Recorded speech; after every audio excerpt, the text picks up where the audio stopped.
ഒരിടയന് 100 ആടുണ്ടായിരുന്നു. അതിലൊരാട് നഷ്ടപ്പെട്ടു പോയി. ഒരു സ്ത്രീക്ക് 10 ദ്രഹ്മയുണ്ടായിരുന്നു. അതിലൊരു ദ്രഹ്മ നഷ്ടപ്പെട്ടു പോയി. ഒരപ്പന് 2 മക്കളുണ്ടായിരുന്നു. അതിലൊരു മകൻ നഷ്ടപ്പെട്ടു പോയി. ഇതതിൻ്റെ ആദ്യത്തെ പകുതിയിൽ പറയുന്ന കാര്യമാണ്.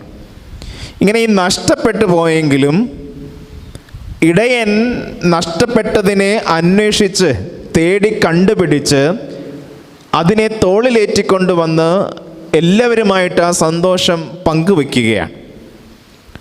ദ്രഹ്മ നഷ്ടപ്പെട്ടു പോയെങ്കിലും തൻ്റെ വീട് അടിച്ചുവാരി വൃത്തിയാക്കി ആ ദ്രഹ്മ കണ്ടുപിടിച്ച് ആ സന്തോഷം എല്ലാവരുമായിട്ട് പങ്കുവയ്ക്കുകയാണ്. നഷ്ടപ്പെട്ടു പോയ മകൻ തിരികെ വന്നു കഴിഞ്ഞപ്പോൾ ആ സന്തോഷം ആ പിതാവ് എല്ലാവരുമായിട്ട് പങ്കുവയ്ക്കുകയാണ്.